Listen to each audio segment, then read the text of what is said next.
How would you like to perfect your legacy when it comes to your finances? Good morning. My name is Angelina Carleton. I'm the hostess of the Design Your Legacy podcast, as well as the founder to Design Your Legacy, a coaching practice based in Beverly Hills, but international in those I coach. This lovely day, I have the pleasure of introducing Shlomo Freund. He is an location independent entrepreneur and a financial coach based out of Israel. And he's been doing this for the past 15 years. His lifelong passions are for finance, investing, and travel, which led to the creation of his current business, Free Financial Self. He helps people organize their finances to reach financial independence faster. This allows them to live, work, and enjoy life with friends and family, both wherever and whenever they like. The end result? They're armed with a strong customized roadmap built around financial and personal lifestyle goals, as well as an increase in individual happiness. Welcome, Shlomo. Thank you very much for inviting Angelina. It's a pleasure. Thank you. Yes. So 32 countries. I think it's now maybe more, maybe 33 now or 34. I need to count again.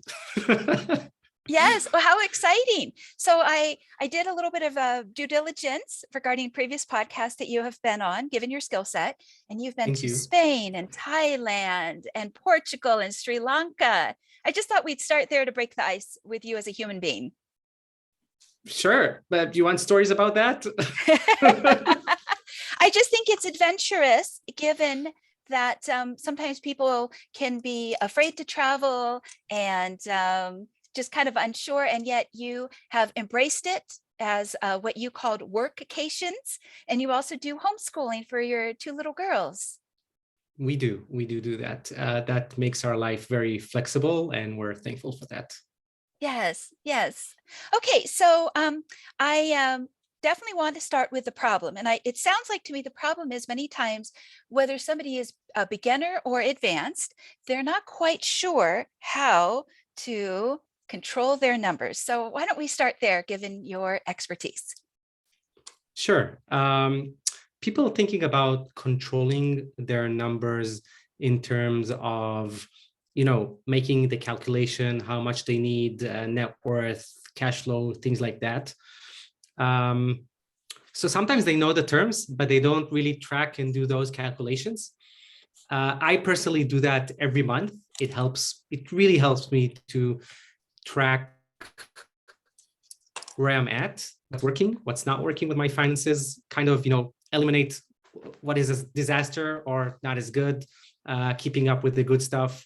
So it's kind of giving you a trend, if the trend is positive and net worth is not every month growing, but if the overall trend is up, we're in good shape.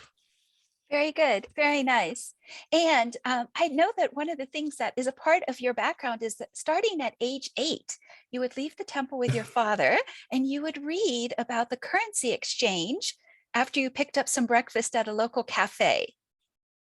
Yes. So so this is very much a passion of yours, because at 8 years old, I didn't even think about the exchange rate, although I did live in Izmir, Turkey. And so there was definitely an understanding of exchange rate, but I wasn't reading the business section at age 8. So tell me about this. Sure. So I'm not exactly sure it's age 8, but even if it's age 10, it's still a good story, I think. I realized, so really since a young age, I'm reading the financial part in the newspaper first, okay? Not the rest, not the headlines, not that. It was just interesting. And then one day I see that list of currencies and the newspapers and the newspaper, and I'm thinking, so I have these 3 shekels that are on my parents' account, written on a yellow Post-it note. And I can exchange that to another currency, and then I can exchange that again, and then I'll make a few pennies. So this is kind of my first experience with this. And there were days that I looked at the newspapers and then I saw that the next day that the rate is even better. So I told my parents, I'll scrape that. I'm exchanging today, not yesterday. So yes, I cheat a little bit.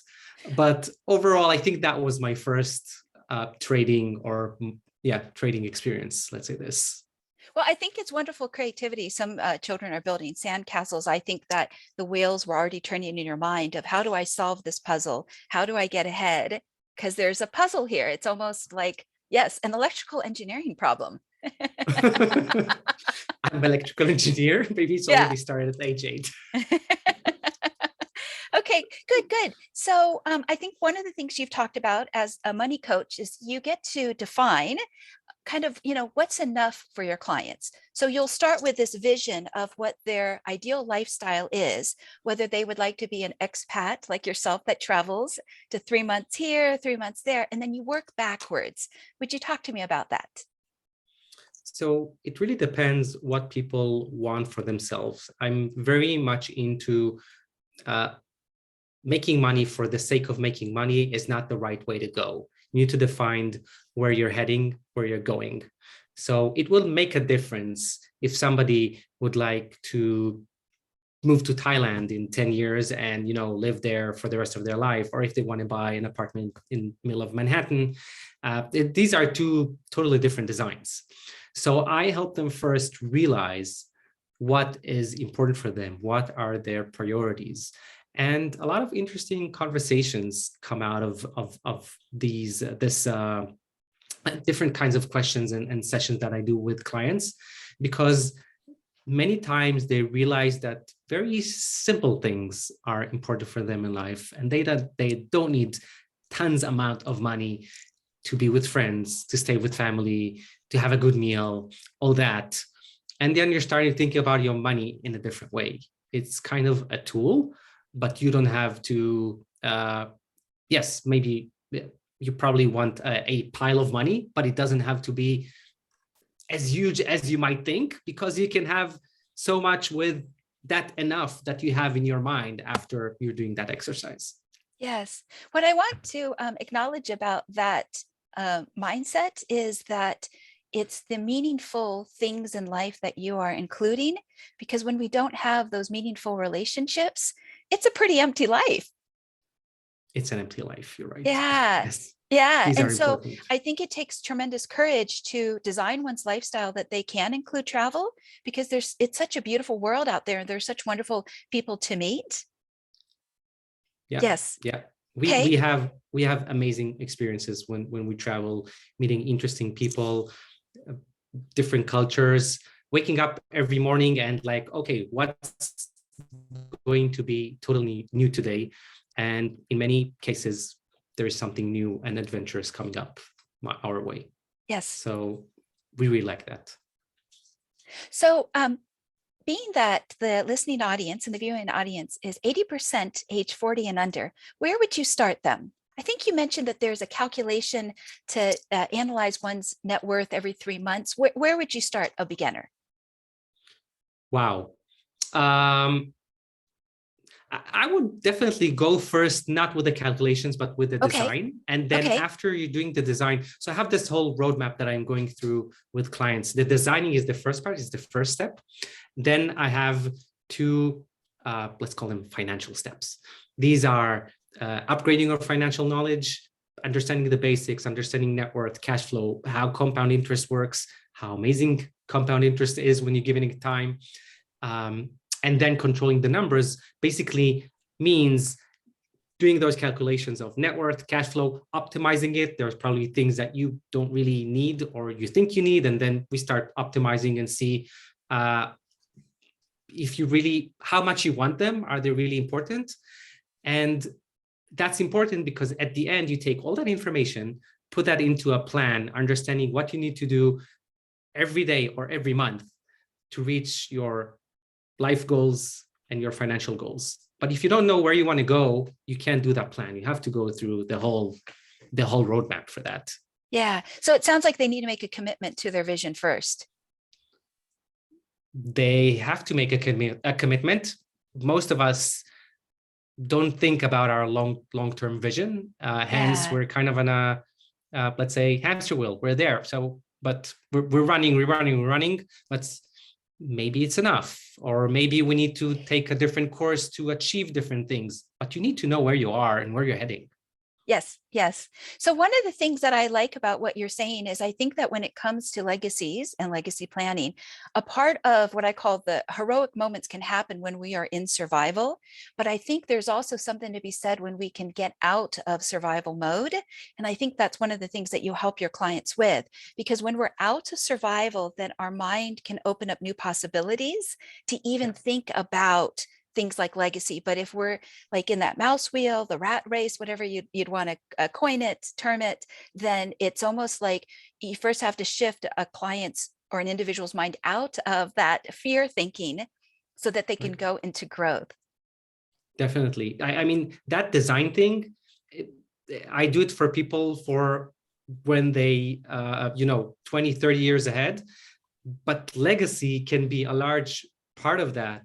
What's happening when we're older? What's happening in the next generation? I suggested that to a few clients, like, is there something that you want to give to the next generation? Things like that. That's part of talking about this. And some people would say, nah, we're okay with, let's say blunt, leaving nothing for the kids. And They can earn some it. more, yes. And some of them say it's important, and then how much you leave and what and how you leave it, like things like that. But it's part of a vision. It can be, instead of just one lifetime vision, it could be 2, 3, 5, 10, whatever legacy you wanna leave here on Earth. Yeah. And I think a part of that is also how we can contribute. Um, because I think a lot of people are seeing the problems in the world today, and they're saying to themselves, if no one else is going to do something about it, maybe I can. And it also Right. adds, I think, more significance in their identity and just feeling like they gave to make this world a better place. So, okay, very cool, very cool. All Yeah. right, so you have been in China, you've lived there for a couple of years, and you even wanted to learn the language and have your children learn the language. So I think that's incredible long-term planning. Yes. To be honest, currently, my Chinese got even more broken because we don't live in China, and my day-to-day there were more in English. However, because we travel, I have passion for languages, and and my daughter, my 6-year-old daughter, also have passion for languages. So whenever we're traveling, she is very interested in the local language, and she wants to take classes and understand it. She now speaks English and Hebrew, but she is also now learning Spanish because we're in Spain.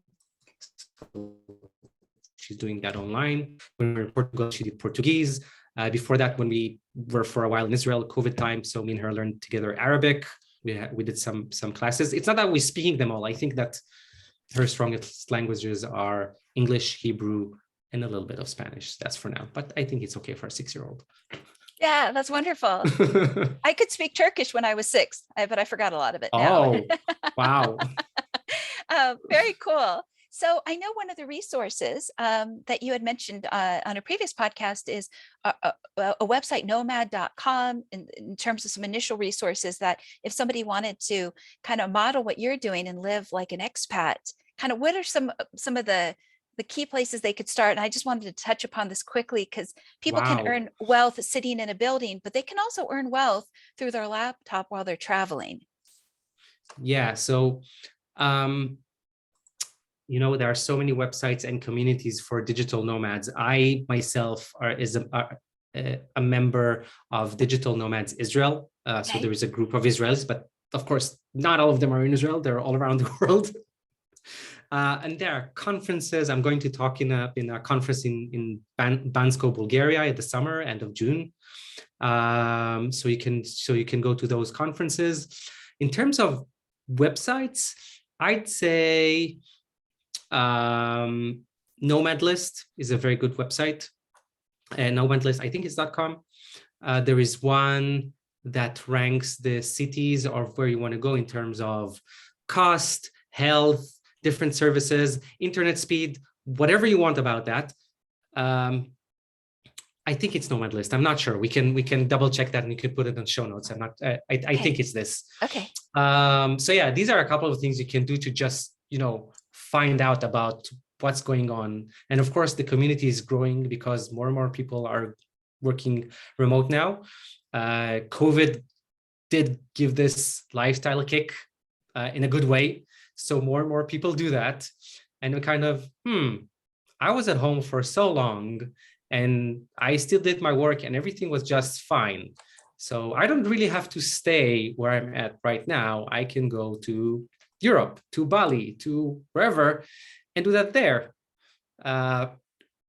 We took it a step forward in doing it with family and homeschooling, but even if you're an individual, you can still, you can do that. But it's important to say that I also want to show that you can do that with family, and that's also possible, because a lot of people living digital nomad lifestyle, they kind of, oh, okay, I'm going to do this until I have kids. And that's not true. You can do that even afterwards. And you get wonderful, wonderful experiences. Very cool. Very nice. And I realize that this conversation is also timely, given how much remote workers have figured out that maybe they're more productive working from their home compared to having to report into a cubicle or the corner office, etc. And going 5 times to make coffee and conversations and all that. I believe so. My wife says that too, that she gets a lot done with less hours. That's correct. Yeah.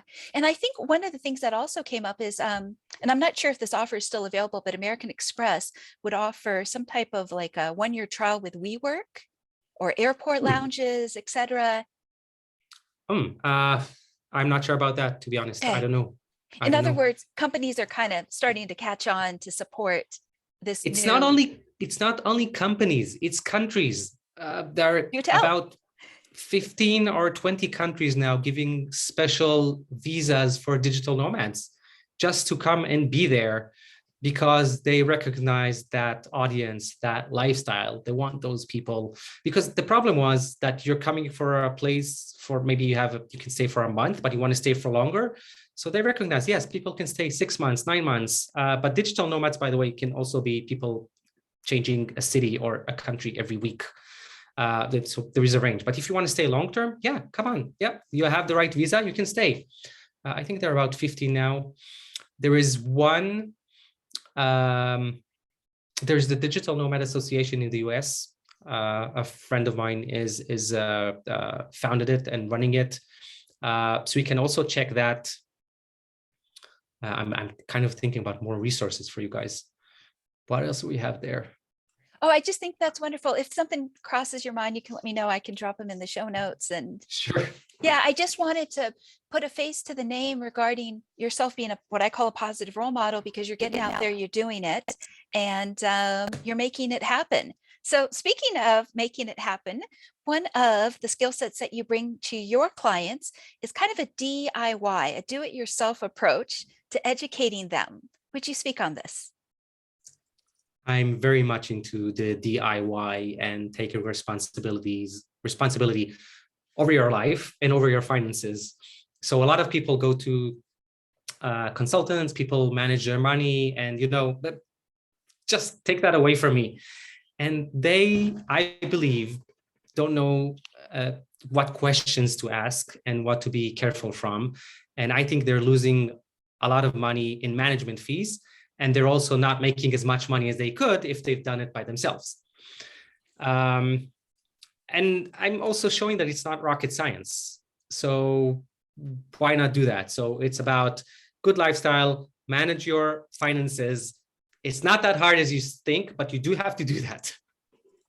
So I love it that you are educating your clients, because people like to have more control, especially millennials these days. There's a number of articles, whether it's been the New York Times or the Wall Street Journal, that millennials want a more hands-on approach. They want to know what's happening and what's going on in the inner workings, not necessarily just simply to delegate. So it's kind of across the board. And so I think it's great that you are giving what I might call personal agency to your clients to drive the car of their finances. What say you? Yeah, people really need they need that push. I'm really glad to give that push and let people know, it's possible. It's not that financial advisor sitting in his office unreachable and doing stuff for clients. We're not living in that world anymore. There's so much information out there and things you can research by yourself and do by yourself. and really 20% of the knowledge giving you 80% of the results. So you can get quite far even with that, even if you're not so-called expert. Yeah, it's quite a knowledge economy these days. It's definitely a knowledge economy these days. And one of the key points you also make is about having your eggs not all in one basket, but many baskets to support your lifestyle. Yeah.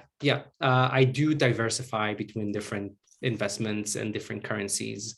So it's the more classic of stock portfolio. So I do value investing, but it's also more of the interesting things like peer-to-peer, cryptocurrencies.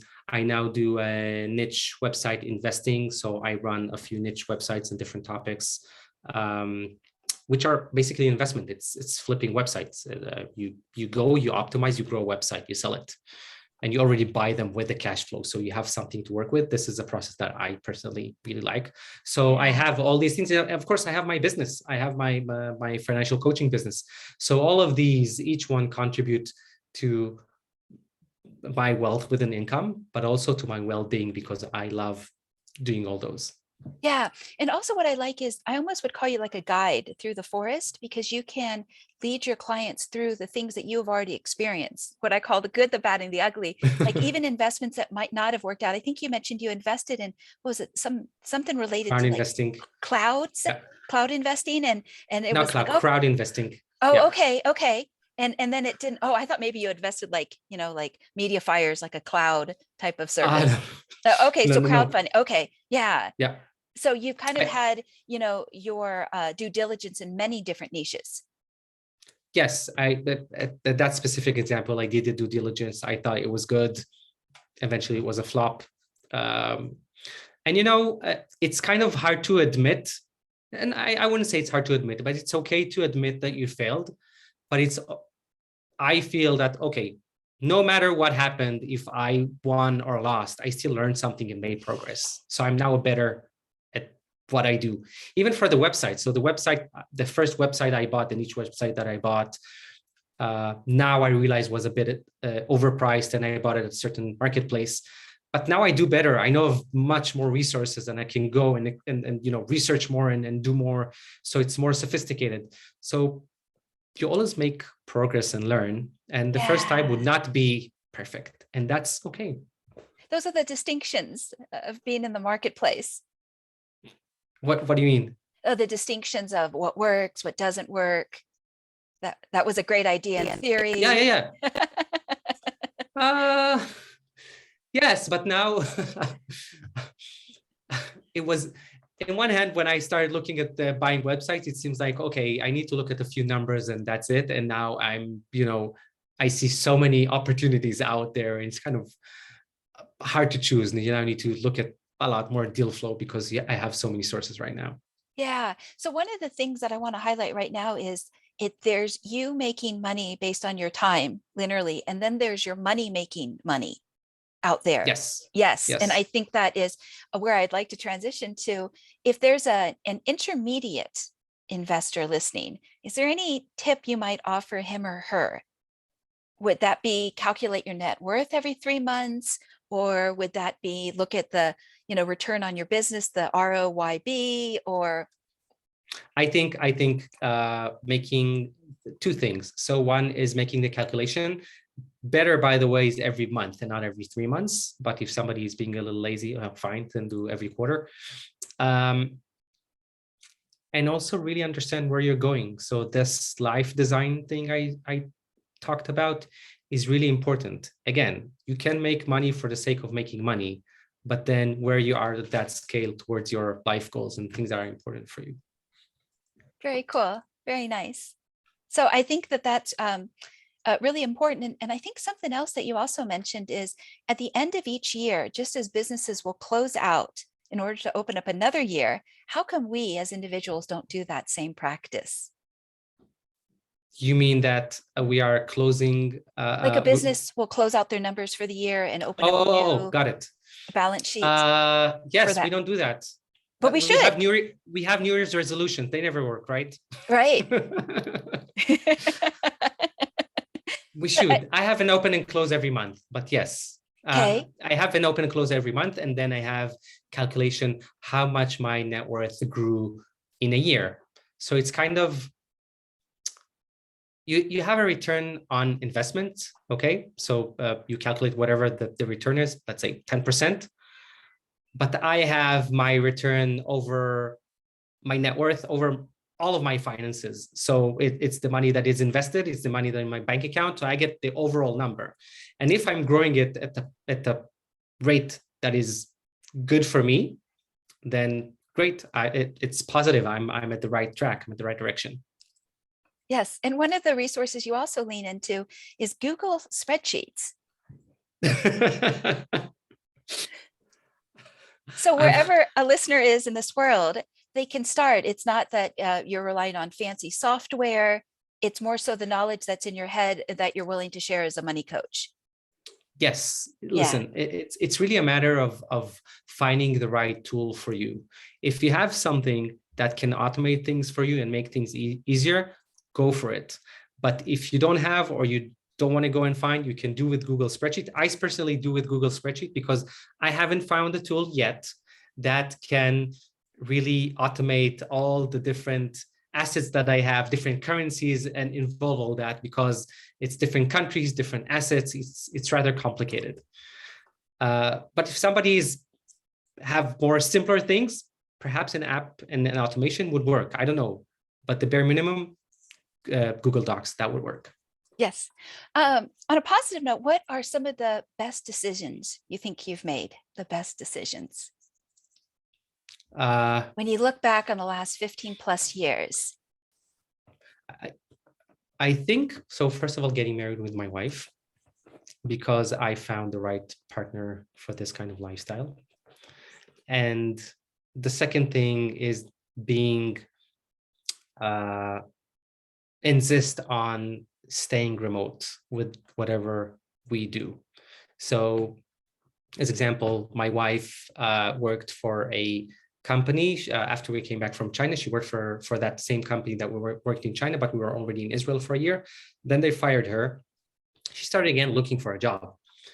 And she went to Israeli companies, and they told her, yeah, maybe you can work one day from at home instead of going to the office. And she's like, we're not talking about that, guys. We're talking about different thing. So going remote first, and I'm so glad that there are more remote first companies these days, again, because of COVID. But it can work, and it gives a lot of flexibility and happiness, I think, to people. Yeah. And one of the things I also like is the focus that you have on balance. You've said to, that your money doesn't have to all just go in your business. In other words, to set some aside to enjoy this life. Definitely. I mean, listen, it's a business decision, okay? Somebody who's all into growth, I understand. I'm not so much into that because, again, depends. If you want to grow a business, how much do you need really the business to grow? Do you really need a unicorn in your life? Probably not. Okay. You don't have, well, maybe a handful of people on this earth can spend so much money on things, but then the lifestyle or what you're building for yourself personally is very important. So just make this right balance. Take some of that money, enjoy it, but also grow your company, make it work. Yeah. One of the, I think, good decisions you also made was when you were in China, you joined I think it was a meetup group, and you got to be a part of an entrepreneur kind of community of like 2,200 other individuals. So I ran a meetup group Okay. of Chinese and expat entrepreneurs in China. It's a meetup. It's on meetup.com. Which is, I have a yeah. Go ahead. oh, I was just going to wanted to add to that I think that was a very good decision, because sometimes people think about entrepreneurship or traveling as very lonely types of lifestyles, and yet you went out and you designed and created something, not just to help your customers create an app for the Beijing or China market, but also just to bring a community together. That was a lot of fun bringing the community together and meeting new people. speaking on stage, bringing others speaking on stage, joining events. That was a really wonderful time to get to know that community and leading that community. That was a wonderful adventure. I don't Yeah. think they're meeting anymore. I don't know. I still have the group, but maybe they're doing some people meeting by themselves. I'm not sure. Maybe we should organize something, but I don't live in Beijing anymore. You'll have to train your successor now, but I'm pumped. Yeah. All right. And since this is a legacy podcast, what would you like your legacy to be? Wow. That's a hard question. So first of all, what's really important for me is good memories. Okay. So I I believe I'm creating them now and my family. So that will be the legacy that my kids will have. So they remember me, that I spent time with them. 2 weeks ago, I took my daughter for the first time for a ski trip for a week. It was the first time dad and daughter time, only us. Okay. It was a blast. I really, really enjoyed it. She really enjoyed it. It was like, thank you, Abba. That's dad in Hebrew. Thank you, Abba, for taking me to this trip. So it was wow. So I hope to create more of those so they'll have that legacy and wonderful memories. That's beautiful. I hope that your family can know that you've set aside this. First, it was a conceptual intention, and then you've made it pragmatic through your decisions. Because legacies don't happen by accident; they happen through planning and design and looking at your plans. Whether it's week after week or month after month, whether it's the 3 month, 6 month, 1 year, 3 year projections that, yeah, it's a very proactive, I'd say, skill set as well as muscle to build. Yeah, definitely. And now it's also recorded, so now they'll know it's an Yeah. obligation. They'll see dad on the camera. Yeah, very cool. If there's one final message that you would have for the listeners or the viewers from your perspective as a money coach or just helping expats with their finances, what would it be? people people always postpone of dealing with money and dealing with their kind of designing their lifestyle. There's always tomorrow. It's never urgent, right? And we don't like to do that. So it's kind of start today, really start today. Just kick yourself in the butt, excuse my French, and do that, because that will help you so much in the future. Very cool. And the best way that a listener or a viewer can reach you? So they can find me on my website at freefinancialself.com. Also email shlomo@freefinancialself.com, or my name on all platforms. So that would be Twitter. I'm on LinkedIn. You can find my name. I'm on Facebook. It's Free Financial Self on Instagram. Any of those. I'm there. You can reach me out on all of those. Very nice. Thank you, Shlomo, for your time today. I know it's about 7:15 or so, or maybe it's closer to 8 in Israel. So I thank you for providing your insights, your best practices to introduce this idea of a money coach if a next gen or a millennial out there has yet to discover that this service is available to them, that it helps to have community around them as well as the conversation.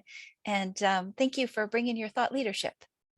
Thank you very much, Angelina. It's been a pleasure. Really enjoyed it. Thank you. Very good. Okay, so to close us out, my name is Angelina Carleton. I'm the hostess of the Design Your Legacy podcast, as well as the founder to Legacy Planning, a boutique coaching and advisory firm based out of Beverly Hills, California, but international in those I coach. I hope to dive deep into subjects that can help a person define, develop, and execute their legacy and continue to scour the landscape for those who can be great resources for every dimension of your legacy. For many listeners, there can never be enough education and preparation in the moat around their castle. Whether you find yourself with new wealth or generational wealth, may the content of this channel be an anchor in any storms ahead. So like and subscribe. And if you're listening on Apple Podcasts, be sure to rate and review. Thank you, Shlomo, and we'll see you next week. Thank you. Bye-bye. Bye-bye.